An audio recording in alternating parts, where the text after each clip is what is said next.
Ladies and gentlemen, well folks, welcome again. I'm Ian Hutch. I'm here to deliver some breaking news and at the same time, ground-breaking news. We have just heard about two more forfeits. Two more competitors have been taken out of the tournament. Two more forfeits in the tournament. Unfortunately, we have seen CJ Shadow withdraw from the tournament as well as the original opponent for Joe Macho in the first round, and that is Mobius. Now, you remember we delivered the news earlier that Ben Cheta Workman had to forfeit the tournament for unknown reasons, and sending Sage Armstrong into the semifinals to face off against CJ Shadow, the one who had beaten Vanessa in the first round. Well, now, CJ Shadow versus Sage Armstrong won't happen because of the unexpected withdrawal and forfeit of CJ Shadow. Which means Sage Armstrong will be sent into the finals to face the winner of whoever the winner is between Joe Macho and Rocket Boy for the Pentagon Wrestling Championship. Now this means that Sage Armstrong's first match in PWF in Pentagon Wrestling will be for the Pentagon Wrestling Championship. That will be quite a standing ovation, quite a match. What a way to make your debut here in the Pentagon backyard. But that's right, you heard me say earlier, Joe Macho versus Rocket Boy. That is the semifinal match because Joe Macho, once again, had to move on to the semifinals by forfeit. Because of the fact that Mobius was also a forfeit, a withdrawal from the tournament, Mobius withdrew from the tournament as well, sending Joe Macho into the semifinals. So Ben Cheta, CJ Shadow, and Mobius have all forfeit from the tournament, and I know you're wondering, you know, why are there so many forfeits? Why are there so many auto-qualifications? Why is there so much of this? And you know what? Unfortunately, at this time, I don't have the answers here, and none of the executives in the Pentagon Backyard and Pentagon Wrestling Federation have the answers either. Unfortunately, at this time, we cannot give you any because we have not heard from Ben Cheta Workman since his interview with Greg Goodwitch. We have not heard from CJ Shadow since her match with Vanessa when she won and advanced to the semifinals. We have not heard from Mobius, well, not even since he signed up for Pentagon Wrestling. Mobius has yet to make his debut in this company, and he's already forfeit. Now, there's something in the air in the Pentagon backyard. None of us are exactly sure what it is, unfortunately. You know, some of us, if I were to make a prediction, I would say, I don't even have a prediction at this point. I mean, this is Pentagon Wrestling. This is unpredictable. Unfortunately, 3 people have forfeit. There's something not right here, obviously. There's something going on in the Pentagon backyard. Hopefully we will find out what that is sooner or later. Nevertheless, we will have to move on to our semifinal match, our last semifinal match, our last match in the tournament, and that is Joe Macho versus Rocket Boy, winner facing Sage Armstrong at the protest for the Pentagon Wrestling Championship. Nevertheless, we're just going to have to move on from this situation. It will be dealt with later. But for now, please enjoy our next match, Joe Macho versus Rocket Boy.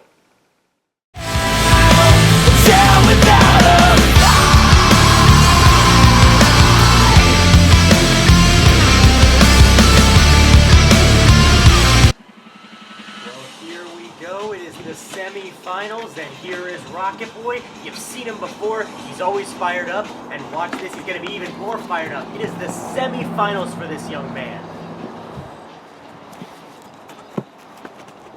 He looks pumped to face Joe Macho. Absolutely. Semi-finals!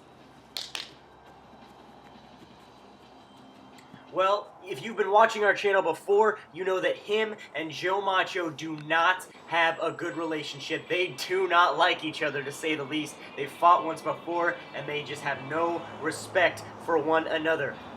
Now, nevertheless, they have all this disrespect for each other, and you add a Pentagon Wrestling Championship shot into that mix, it will stir the pot even more. It will stir the pot to all that it can be stirred. Here he is. You've seen him many times before. It is Joe Macho.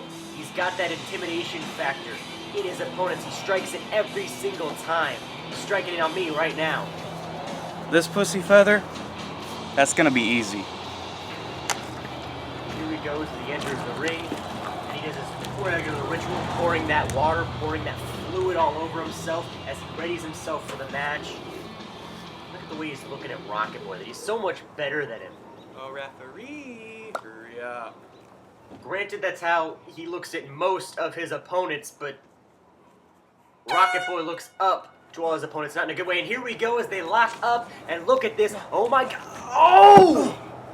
Joe Macho, first 2 seconds of the match, connects with a fisherman suplex. Watch the authority as Rocket Boy gets slammed right on his back with this remorseless fisherman suplex. And Joe Macho getting right back up, as does Rocket Boy. Every single time, but he gets sent right back down almost every single time with another arm drag delivered by Joe Macho. Rocket Boy not going to take crap. He's going to get back up. Arm drag after arm drag delivered by Joe Macho. Looks like Rocket Boy trying to wear him down as he tries to do every single one of his opponents. Just not enough. It's never enough until after the first couple times he's done it where Rocket Boy can realize that he is capable of taking the man down. He's done it before with Joe. He has done it before. He's taken him down, but it's taken a lot of effort because of stuff like that where he just gets sent back down time after time. He looks to be looking for another sleeper hold, the hold that puts an opponent to sleep every time, or at least Rocket Boy tries to. Now, folks, you'll notice I'm flying solo this time around for the semifinals. Oh! And Joe Macho going for the pinfall, just not enough just yet. But you'll notice I'm flying solo this time around, folks. I have no Chase Freeman. I can promise you that he will be present at the protest to call the matches with me. What an event that will be, as Joe Macho, what's he setting up for here? Setting him down on the cones, keeping him down, messing with his head, literally. And look at this. Oh my god, setting up for some chops. Close-fisted chops to the chest of Rocket Boy. Oh, and he keeps him down. Those close-fisted chops that are miscreant, that are very fiendish, delivered from Joe Macho. He just goes at it, and Rocket Boy, his chest could still be throbbing, but he's going for that sleeper hold, and he's not gonna let go until he puts Macho to sleep, which means Macho will have to either get the break or get out of it himself, which he's been proven to be very good at doing as he does. He looks to be doing that right now, and he quickly counters out of it. And Rocket Boy going for the cover. Or it looks to be. Here we go. Just not enough. Here we go again. Just short of the victory there. Just coming down with those knees goes Rocket Boy. It looks like he's already setting up for his finisher. Can we see the Meteor Bomb delivered and won this early in the match? He could be victorious in the Meteor Bomb right here. No, he's setting up for the Disarmor on Joe Macho. Nevertheless, he could be the first. Macho, you down? No. Referee asking him if he's down. I mean, he'd be the... No, he just wasn't enough. I was going to say, Rocket Boy could be the first time that he could make Joe Macho tap. Not just the first time for him, but the first time for anyone has made this man tap. And he looks to be going for another pinfall. He's up, but he's up. The ref telling him, no, he's up. His shoulders are up. Rocket Boy. Still very short. I mean, Rocket Boy always, like I said before, he doesn't look up to his opponents in a good way. He looks up to them because that's his only option, because they're so much bigger than him, as you can be proven right here. Rocket, you down? Rocket Boy's, he has to look up to all his opponents because that's the only option he has. When he looks at them, they're so much bigger than him. Imagine how he feels. That's how he is with all of his opponents. Imagine how he feels, and he quickly counters out of that. Imagine how he feels with someone like Joe Macho that is literally twice his size, and he does stuff like that when he just sends him back down every single time he does anything, because it's just too easy for Joe Macho. The thing is, he doesn't miss his chance to point that out.